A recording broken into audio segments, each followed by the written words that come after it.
സ്ഥാനത്തോടെ വളർന്ന് കോട്ടയം എമ്മിലെ ചലച്ചിത്ര അക്കാദമി അംഗം, പാർട്ടി ജില്ലാ സെക്രട്ടറി, ഏറ്റുമാനൂർ എമ്മിലെ സഹകരണ മന്ത്രി എന്നീ നിലകളിൽ സേവനം അനുഷ്ഠിക്കുന്നു. സാറിനെ പ്രധാനമായി ക്ഷണിക്കുന്നു. ഈ ജൂബിലി സമ്മേളനം ഔപചാരികമായി ഉദ്ഘാടനം ചെയ്ത അഭിനന്ദനായ സ്വാഗതം ആശംസ ഫാദർ തോമസ് കൈതക്കോറ, ഇവിടെ അധ്യക്ഷ പ്രസംഗം നടത്തുന്ന ബഹുമാന്യായ സെക്രട്ടറി, ബഹുമാന്യായ മുൻ മന്ത്രി ശ്രീ കെ സി ജോസഫ്, ബഹുമാന്യായ ഗ്രാമപഞ്ചായത്ത് പ്രസിഡന്റ് ശ്രീ എംസി സാബു, ബഹുമാനപ്പെട്ട ഫാദർ സീതാമശ്ശേരി, ബഹുമാന്യായ ഫാദർ ജോസഫ് ഇടതും ബാബു, ബഹുമാന്യായ ഫാദർ തോമസ് തെന്നണി, ബഹുമാനപ്പെട്ട സിസ്റ്റർ ഗ്രേസ് കുന്നത്താക്കൽ, പ്രതിജ്ഞയർപ്പിക്കുന്ന ശ്രീ ജോസഫ് പരക്കേട്ട്, വേദിയിലും സദസ്സിലുമുള്ള മറ്റ് ബഹുമാന്യരെ, സഹോദരി സഹോദരന്മാരെ, വൈദിക ശ്രേഷ്ഠ സുഹൃത്തുക്കളെ, മറ്റകര തിരുക്കുടുംബ ദേവാലയത്തെ സംബന്ധിച്ചോളം സർവോത്തര രഥജൂബിലി ആഘോഷം ഏറെ അഭിമാനത്തോടെ ആഹ്ലാദത്തോടെ സംഘടിപ്പിക്കാൻ നേതൃത്വപരമായ പങ്കുവഹിച്ച വികാരിയച്ഛനെയും കമ്മിറ്റി അംഗങ്ങളെയും പ്രത്യേകമായി അഭിനന്ദിക്കുകയാണ്. അഭ്യുന്നതനായ പിതാവ് ഈ ഇടവകയുടെ പഴയകാല ചരിത്രം തുടങ്ങി സൂചിപ്പിക്കുകയാണ്. മറ്റക്കര ഒരു വിശാലമായ ഒരു ഭൂപ്രദേശം, ജനസാന്ദ്രതയുള്ള വലിയൊരു കരയാണ്. ഒരു കാലഘട്ടത്തിൽ ഇവിടെ ഉണ്ടായിരുന്ന ഒട്ടനവധി ഇടഭാഗങ്ങൾ ചേർന്നാണ് പിന്നീട് പാതുവാപ്പള്ളി, കരിമ്പാലിപ്പള്ളി, മുള്ളൂർപ്പള്ളി, കുഞ്ഞാമറ്റപ്പള്ളി എല്ലാം രൂപം കൊടുത്ത് മുന്നോട്ട് പുതിയ ദേവാലയങ്ങൾ തീർത്തു പോകുന്നു. ഈ ദേവാലയം സ്ഥിതി ചെയ്യുന്ന സ്ഥലം വളരെ മനോഹരമായ ഒരു കുന്നിപ്പുറം. പ്രകൃതി രമണീയമുള്ള അനുഗ്രഹീതമായ ഈ കുന്നിപ്പുറത്ത് മനോഹരമായ ഈ ദേവാലയം ആത്മീയ ചൈതന്യത്തിൻ്റെ അത്യുന്നതങ്ങളിലേക്ക് വിശ്വാസ സമൂഹത്തെ ആനയിക്കുന്നത് പോലെ തന്നെ ഭൗതിക ജീവിതത്തിൻ്റെ നാനാ മേഖലകളിലേക്ക് ഇടഭാഗങ്ങളെ കൈപിടിച്ചു വരുത്താനുള്ള ഒട്ടനവധി ക്രിയാത്മകമായ പദ്ധതികൾക്ക് കഴിഞ്ഞ കാലഘട്ടങ്ങളിൽ രൂപം കൊടുത്തിട്ടുണ്ട് എന്ന കാര്യത്തിൽ സംശയം.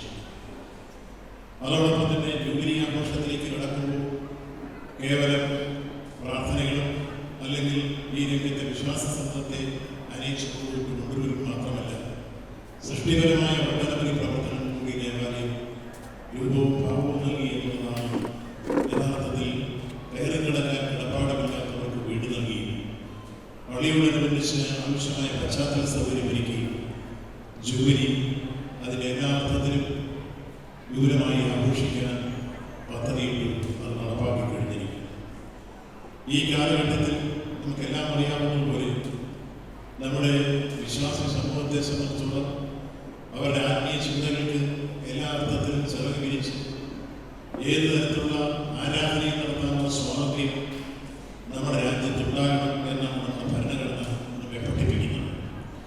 സ്വാതന്ത്ര്യാനന്തര ഭാരതത്തിൻ്റെ ഭരണഘടന പരിപാലനം, ആ പരിപാലനമായ ഭരണഘടന ഉയർത്തുന്ന ഏറ്റവും സുന്ദരമായ മുദ്രാവാക്യം മതനിരപേക്ഷതയുടെയും ജനാധിപത്യത്തിൻ്റെയും സ്ഥിതിസമത്വത്തിൻ്റെയും അതോടൊപ്പം തന്നെ ഫെഡറലിസത്തിൻ്റെയും എല്ലാ തരത്തിലുള്ള മാനവീയതയുമാണ്. ആ സന്ദേശങ്ങൾ ഉയർത്തിപ്പിടിക്കുന്നതിൻ്റെ ഭാഗമായിട്ടാണ് നമ്മുടെ രാജ്യത്ത് നാനാജാതി മതസ്ഥർക്ക് അവർക്ക് ഏത് ഭാഷയും സംസാരിക്കാൻ, ഏത് മതത്തിൽ വിശ്വസിക്കാൻ, ഏത് തരത്തിലുള്ള വസ്ത്രങ്ങൾ ധരിക്കാൻ, ഏത് ഭക്ഷണം കഴിക്കാൻ, ഏത് തരത്തിലുള്ള ചിന്താഗതിയിൽ പോകാൻ എല്ലാമുള്ള സ്വാതന്ത്ര്യം നമ്മുടെ ഭരണഘടന. എന്നാൽ വർത്തമാന കാലഘട്ടത്തിൻ്റെ ചില അനുഭവങ്ങൾ നിൽക്കുമ്പോൾ നമ്മളെ വിഷമിപ്പിക്കുകയും വേദനിപ്പിക്കുകയും ചെയ്യുന്ന സംഭവങ്ങൾ ഇന്നത്തെ മാധ്യമങ്ങളിൽ രാവിലെ ഞാൻ സാധാരണ ആളുകളുടെ പത്രം രാവിലെ വായിക്കും. ഒരു പത്രം വായിച്ചപ്പോൾ പത്രത്തിൽ കണ്ടത് ഛത്തീഗഡിൽ ഇന്നലെ ക്രൈസ്തവർ വിശ്വാസിയായ ഒരു മകന് തന്റെ അമ്മയെ സംസ്കരിക്കാൻ അനുവാദം കൊടുത്തു. ക്രൈസ്തവ സമൂഹത്തിൽ പിറന്നു എന്നുള്ളത് കൊണ്ട് മാത്രം, ആ മതത്തിൽ ചേർന്നുള്ളത് കൊണ്ട് മാത്രം അവിടെ സംസ്കരിക്കാൻ അനുവദിക്കുകയും പ്രഖ്യാപിക്കുകയും അതിനെ തടസ്സപ്പെടുത്തുകയും ചെയ്തിരിക്കും. അതുപോലെ ഈ മതത്തിൽ ചേർന്നത്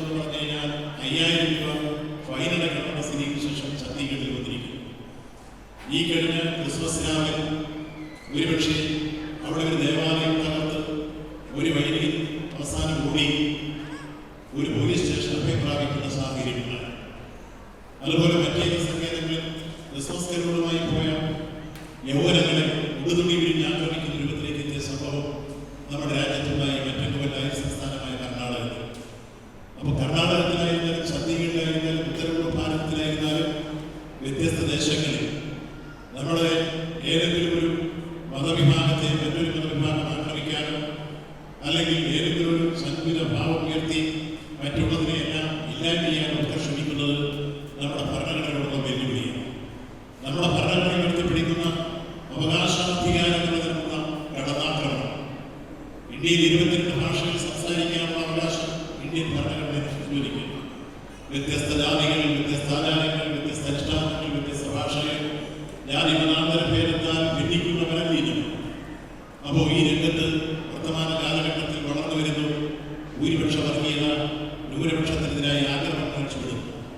നിശ്ചയമായും അത് നമുക്ക് ഒരിക്കലും അംഗീകരിക്കാൻ കഴിയാത്ത ഏറ്റവും വലിയ രൂപത്തിലുള്ള കടന്നാക്രമണങ്ങളാണ്. ഏത് മതത്തിൽ വിശ്വസിക്കണം, ഏത് മതത്തിൽ വിശ്വസിക്കേണ്ട, ഏത് ആചാരത്തിൽ വിശ്വസിക്കണം, ഏത് ആചാരത്തിൽ വിശ്വസിക്കേണ്ട എല്ലാം തീരുമാനിക്കാൻ ഭരണഘടന ഇന്ത്യയിൽ ഓരോ പൗരനും അവകാശങ്ങൾ നൽകുന്നു. ആ അവകാശങ്ങൾ നൽകാണ് ഇന്ന് വിവിധ തലങ്ങളിൽ ഇത്തരത്തിലുള്ള കടന്നാക്രമണങ്ങൾ വന്നുകൊണ്ടിരിക്കുന്നു. അതങ്ങേറ്റം പ്രതിഷേധാർഹം, അതങ്ങേറ്റം അപലനീയമാണ്. മതനിരപേക്ഷതയാണ് ഭരണാധികാരികൾ ഉയർത്തിപ്പിടിക്കേണ്ട സന്ദേശം. മതേതര ജനാധിപത്യത്തിന്റെ മഹത്തായ പാരമ്പര്യം ഉയർത്തിക്കൊണ്ട് മുന്നോട്ട് പോവുകയാണ് വർത്തമാന കാലഘട്ടത്തിൽ ഭരണാധികാരികൾ ഏറ്റെടുക്കേണ്ട ദൗത്യം. അതിന് പകരം one nation, one language, one nation, one legislation, one nation, one മതം അല്ലെങ്കിൽ റിലീജിയൻ എന്ന രൂപത്തിലേക്ക് എല്ലാം വരുന്ന സ്ഥിതിവിശേഷം നമുക്ക് അങ്ങേയറ്റം അപലനീയമാണ്. ഏതു തരത്തിലുള്ള സന്തുലിത ഭാവങ്ങളും നമുക്ക് ചെറുക്കപ്പെടേണ്ടതാണ്. ഭരണഘടനയെ കൂടെ പിടിച്ചുകൊണ്ട് തന്നെ മതേതര ജനാധിപത്യത്തിന്റെ മഹത്തായ പാരമ്പര്യങ്ങൾ നമുക്ക് ഉയർത്തി മുന്നോട്ട് പോകാൻ കഴിയണം. അതുകൊണ്ട് ഈ കാലഘട്ടത്തിൽ നമ്മുടെ മുമ്പിൽ വരുന്ന ഒരു വലിയ വിഷയമാണ് ഇത്തരത്തിലുള്ള തെറ്റായ പ്രവർത്തനങ്ങൾക്കെതിരെ ഉയർന്ന സാമൂഹ്യ ബോധത്തിൽ ഉദാത്തമായ മനുഷ്യ സംസ്കാരത്തിൽ നിന്നുകൊണ്ട് നിശ്ചയമായും മഹത്തായ ഭരണഘടനയും ഭാരതത്തിന്റെ നാനാത്വത്തിൽ ഏകത്വമെന്ന ഭാരതീയ സംസ്കാരത്തിന്റെ ഉന്നതവും ഉദാത്തമായ സങ്കല്പം ഉയർത്തിപ്പിടിച്ച് മുന്നോട്ട് പോകാൻ നമുക്ക് കഴിയും. അതോടൊപ്പം നമുക്ക് കുടുംബജീവിതത്തിൽ തിരുകുടുംബ ദേവാലയം, തിരുകുടുംബ ദേവാലയത്തെ കുറിച്ച് സൂചിപ്പിക്കുമ്പോൾ ചാവറപിതാവിനെ ഓർക്കേണ്ടി വരും. നവോത്ഥാന നായകൻ പക്ഷേ അയ്യ വൈകുണ്ഠ സ്വാമികൾക്ക് ശേഷം കേരളം കണ്ട നവോത്ഥാന നായകൻ ആദ്യപരികളിലെ അഗ്രഗണ്യനായിരുന്നു വിശുദ്ധ ചാവറയച്ചൻ. ചാവറയച്ചൻ 1805 കൈനഗിരി ഗ്രാമത്തിൽ ജനിച്ച ആളാണ്. അദ്ദേഹം പള്ളിപ്പുറം ക്യാമ്പിൽ പോയി വൈദിക പട്ടം കിട്ടി. ഒരുപക്ഷെ ആ കാലഘട്ടത്തിൽ ഉന്നത വിദ്യാഭ്യാസം അല്ലെങ്കിൽ മറ്റേതെങ്കിലും തരത്തിലുള്ള ഔദ്യോഗിക വിദ്യാഭ്യാസം ഉണ്ടാകുന്ന സൗകര്യങ്ങളില്ലാത്ത ഒരു കാലഘട്ടത്തിൽ ഗുരുകുല സമ്പ്രദായത്തിൽ കേന്ദ്രീകരിച്ചു പഠിത ശ്രേഷ്ഠന്മാരുമായുള്ള ആശയവിനിമയങ്ങളുടെയും ഒക്കെ വിവിധ തരങ്ങളിൽ പഠിച്ചു മുന്നോട്ട് വന്ന ചാവറയച്ചൻ വിദ്യാഭ്യാസ രംഗത്ത് വിപ്ലവകരമായ മാറ്റങ്ങൾ സൃഷ്ടിച്ചയാളായി. അക്ഷരങ്ങൾ ആവിർഭാവം എങ്ങനെയെന്ന് ചോദിച്ചാൽ ഇവിടെ പിതാവ് സൂചിപ്പിച്ച കലയാശാരിയെ കാര്യങ്ങൾ പറയുന്നത് ചാവറ പിതാവ് അതുപോലെ കലയാശാരിയെ ചെന്ന് കണ്ടാണ് അക്ഷരങ്ങൾ മുട്ടുചെലയുന്ന രൂപം കൊടുത്ത് മാന്നാനം കൊണ്ടുവന്ന് 1864 പ്രസാരമിക്കും. അങ്ങനെ അക്ഷരങ്ങളുടെ ആവിർഭാവം ചാവറയച്ചൻ. അതേപോലെ തന്നെ പള്ളിയോടൊപ്പം പള്ളിക്കൂടം എന്ന ആശയം ചാവറയച്ചൻ. അതേപോലെ തന്നെ ഉച്ചക്കഞ്ഞി ഉപജ്ഞാതാവ് ചാവറയച്ചൻ. അത് ഏറ്റവും പവിത്രമായ ചാവറയച്ചന്റെ സന്ദേശങ്ങളിലൊന്ന് കുടുംബങ്ങളുടെ പവിത്രതയാണ്.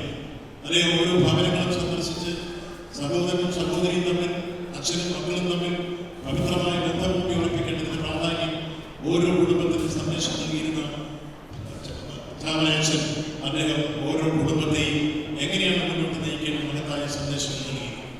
അതോടൊപ്പം തന്നെ ഒരു കുടുംബത്തിൽ 100 രൂപ വീതിവെന്ന് 5 രൂപ വീതം മാറ്റിവെച്ച് അത് സമൂഹത്തിന് വേണ്ടി പ്രയോജനപ്പെടുന്നു. അത് പള്ളിക്കൂടത്തിനാവട്ടെ, പള്ളിക്കാവട്ടെ, പൊതുജനമാവട്ടെ എന്ന രൂപത്തിൽ അദ്ദേഹത്തിന്റെ വീക്ഷണങ്ങൾ.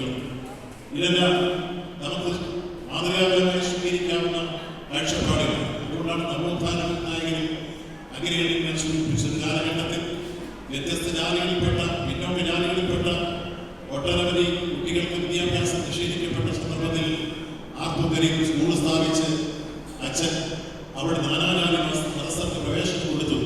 ആ പ്രവേശനം കൊടുത്തപ്പോൾ യഥാർത്ഥത്തിൽ വരാതിരുന്ന പിന്നോക്ക ജാതിയിലെ കുട്ടികളുടെ വീട്ടിൽ അച്ഛൻ പോയി അന്വേഷിച്ചപ്പോൾ കഴിച്ചു കൊണ്ടുവരാനൊന്നുമില്ല. അങ്ങനെയാണ് അച്ഛൻ യഥാർത്ഥത്തിൽ പാട്ടത്തിനടുത്ത് നെല്ല് ഉൽപ്പാദിപ്പിച്ച് അരി ഉണ്ടാക്കി അദ്ദേഹം വീടുകളിൽ കൊടുത്ത് കഞ്ഞി ഉണ്ടാക്കി ആ കുഞ്ഞുങ്ങളെ കഞ്ഞി കുടിപ്പിച്ച് സ്കൂളിൽ കൊണ്ടുവന്ന വിപ്ലവം സൃഷ്ടിച്ചയാളാണ് ചാവറയച്ചൻ. അതാണ് ചാവറ പിതാവിന് ചരിത്ര ഏടുകളുള്ള സ്ഥാനം. ആ നിലയിലെടുക്കുമ്പോൾ വിദ്യാഭ്യാസ രംഗത്ത് വിപ്ലവകരമായ മാറ്റങ്ങൾക്ക് തുടക്കം കുറിച്ചത് നവോത്ഥാന കാലഘട്ടത്തിൽ ചാവറയച്ചന്റെ കാലഘട്ടം മുതലാണ്. ആ വിദ്യാഭ്യാസ രംഗത്ത് നമുക്കിന്ന് പരിവർത്തനത്തിന്റെ മഞ്ഞതിന്റെ മുഴക്കി മുന്നോട്ട് പോകാൻ കഴിയുന്ന പുതിയ സാഹചര്യങ്ങൾ സംജാതമാണ്. ആ നിലയിൽ നമ്മൾ മുന്നോട്ട് പോകുന്നതുകൊണ്ടാണ് നമുക്കൊരു പക്ഷേ നമ്മുടെ കഴിഞ്ഞ കാലഘട്ടത്തിൽ നവോത്ഥാനമായി ഉഴുതുമറിച്ച മണ്ണിൽ നമ്മുടെ നാട്ടിലെ കലാകാരന്മാർ സാഹിത്യകാരന്മാരെല്ലാം ചേർന്ന് ജയിച്ച ഏറ്റവും വലിയ വിലപ്പെട്ട സംഭാവനകൾ അതെല്ലാം ചേർന്നാണ് നമുക്ക് സാംസ്കാരിക രംഗത്ത് ഉന്നതമായ മുന്നേറ്റമുണ്ടായി ഗോഡ്സ് ഓൺ കൺട്രിയായി കേരളം മാറിയത്. ആ ഗോഡ്സ് ഓൺ കൺട്രി ഇന്ന് ഇടയ്ക്കിടെ കർമ്മ സംസ്കാരത്തിന്റെ ആവിർഭാവം ഉണ്ടാകും. ആഗമ സംസ്കാരത്തിന്റെ ആവിർഭാവം നമ്മൾ ആട്ടിപ്പായിക്കേണ്ടതാണ്. അതിനെതിരായി അടരാടേണ്ടത്. മനുഷ്യനെ വെട്ടിത്തുടുക്കി ചട്ടിയിലാക്കി ഭക്ഷിക്കുക എന്ന സാഹചര്യം ഉഗാണ്ടയിലെ ഇടിയമിനെ കുറിച്ചാണ് നമ്മൾ കേട്ടിട്ടുള്ളത്.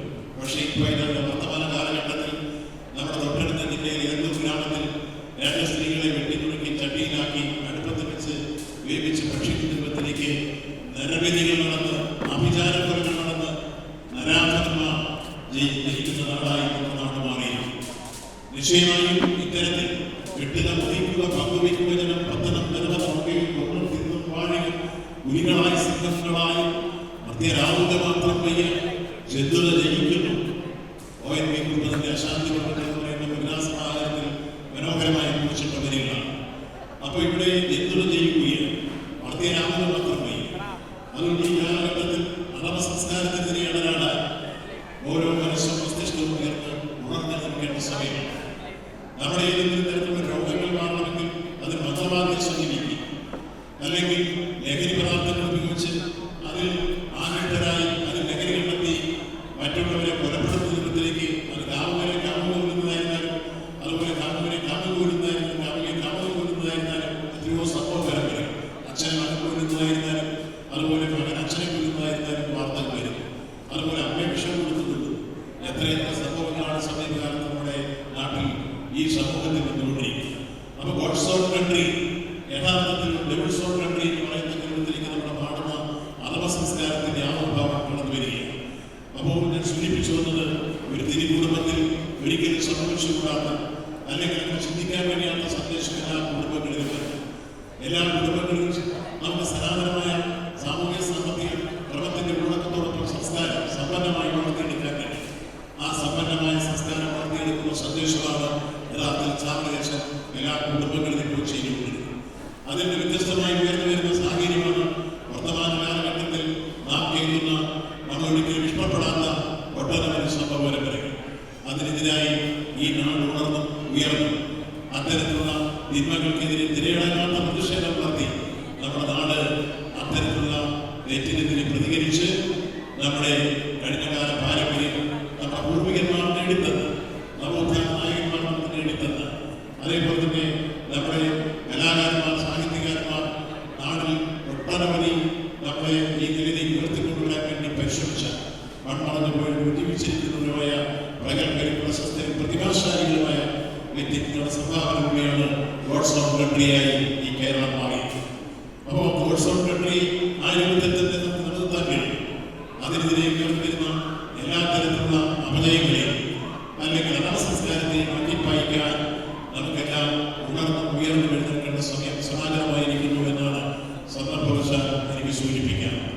നമ്മുടെ ആത്മീയ ചിന്തകളിലേക്ക് നിശ്ചയമായും അതിൽ വിശ്വാസികളായ സമൂഹത്തെ അറിയിക്കാനുള്ള ഭൗതിക പശ്ചാത്തലങ്ങളെല്ലാം ഒരുക്കി അതിന് മുന്നോട്ട് പോകാൻ ഏതൊരു വ്യക്തിക്കും അവകാശമുണ്ട്, സ്വാതന്ത്ര്യമുണ്ട്, ഭരണഘടന അനുവദിക്കും. അതിനെ നിഷേധിക്കാനോ അതിന് ഏതെങ്കിലും രൂപത്തിൽ വിലങ്ങുതടിയാകാനോ കടന്നാക്രമിക്കാനോ ആരെങ്കിലും വരുന്നെങ്കിൽ അത് മറ്റൊരു അധമ സംസ്കാരമാണ്, അതൊരു വെല്ലുവിളിയാണ്. രാജ്യത്തിന്റെ ഭരണഘടന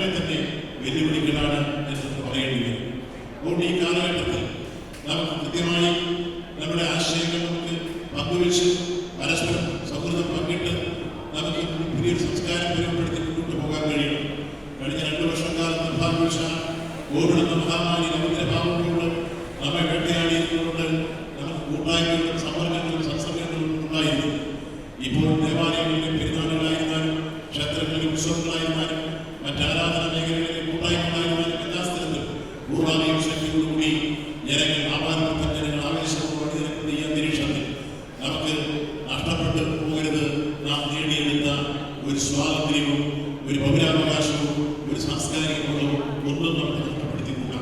അതിൽ നമുക്ക് മുന്നോട്ട് പോവുകയാണ്. ആ നിലയിൽ മുന്നേറാൻ നമുക്ക് കഴിയട്ടെ എന്ന് ഈ സന്ദർഭത്തിൽ ആഗ്രഹിക്കുന്നു.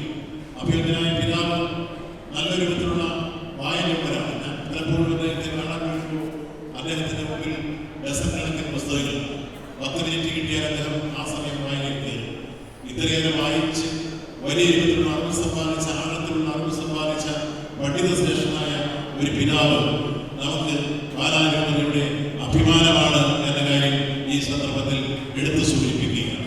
അദ്ദേഹത്തിന്റെ വിവിധ വിഷയങ്ങളെക്കുറിച്ചുള്ള ചർച്ചകളും സംഭാഷണങ്ങളും പ്രഭാഷണങ്ങളും കേൾക്കാൻ പല സന്ദർഭത്തിൽ അവസരം ലഭിച്ചിട്ടുണ്ട്. പല വേദികളിൽ ഒരുമിച്ച് പങ്കെടുക്കാൻ അവസരം ലഭിച്ചിട്ടുണ്ട്.